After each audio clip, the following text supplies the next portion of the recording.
په لوګر ولایت کې یو شمیر قومي مشرانو، دیني عالمانو او ځایي خلکو د یو مطبوعاتي ناستې پر مهال د دولت له وسلوالو مخالفینو غوښتل چې نوره د جګړه بس کړي او د تلپاتې اوربند ټینګولو ترڅنګ د سولې له بهیر سره یوځای شي.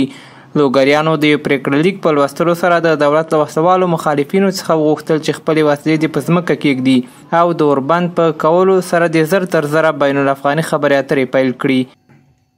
ما شهروندان ولایت لوگر ضمن حمایت از پروسه صلح و گفتگوهای بین الافغانی به رهبری دولت اسلامی افغانستان اظهار می‌داریم که در شرایط کنونی همه با هم به منظور تسهیل این روند تلاش‌های مشترک خویش را در فضای صلح آمیز آغاز نماییم. همچنین ما از مخالفین مسلح جدا می‌طلبیم تا به خاطر آغاز گفتگوهای صلح حملات خویش را بر نیروهای امنیتی و دفاعی افغان توقف دهند، چون نیروهای امنیتی افغان زنان آزادی بیان و زیست باهمی و یکسان در کشور د لوګر یو تن دیني عالم وایي چې اوس په هیواد کې روانه جګړه کومه دیني جنبه نه لري او نه باید چې نور د افغان ځواکونو وسلوالو او طالبانو ترمنځ جګړه دوام وکړي. دیني عالمان او قومي مشران په طالبانو غږ کوي چې د افغان ولس د ارامۍ لپاره د جګړې پر ځای له حکومت سره سوله وکړي. آیا د دین وروسته د مسلمانانو وژل آیا کومه اسلامي صیغه شته دی؟ هیڅ یو اسلامي صیغه نشته دی.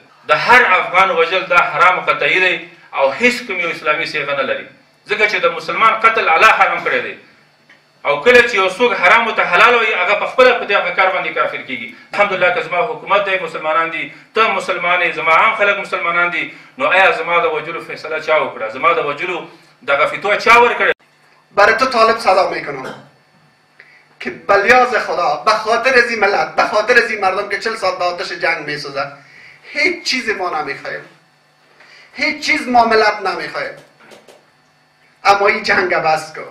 امروز ما از پشت از این تیرگون برای شما طالبا، برای شما علما صدا میکنیم. شما عالم دین هستن، شما از قرآن خبر هستن، جنگ بند کو، جنگ نمیخوایم ما ملت. موضوع کرونا را ببانند، موضوع صلح را پیشنهاد کنند، ملت ما تباه شد. در یک ولایت لوگر از سال جدید شمسی 1399 الی امروز 19 از این سال است، تنها در ولایت لوگر ما 60 نفر شهید داریم. د لوګر یو تن قومي مشر شیر حسین وایي چې تر کورونا ویروس د جګړو دوام زیان رسونکې او مهمه موضوع ده چې باید طالبان او افغان حکومت ورته پام وکړي او په خپلو کې سوله وکړي. یک سر و صدا عجیب و غریب وحشی از این کرونا که این مهمتر است. صلح باید باشه، صلح که نباشه، امنیت که نباشه، کی میتونه در اینجا گشت گذار بکنه؟ میتونه؟ نمیتونه. این خوب بسیار زد در خانه میری، قرار در خانه میشینی. درسته؟ وداری خوب. په لوګر ولایت کې د مطبوعاتي ناسته پر داسې مهال جوړیږي چې له هموسلوالو مخالفینو پر جګړې تکیه کړې او د بین الافغاني خبرو د پیل لپاره کوم ښکاره څرک نه لیدل کیږي.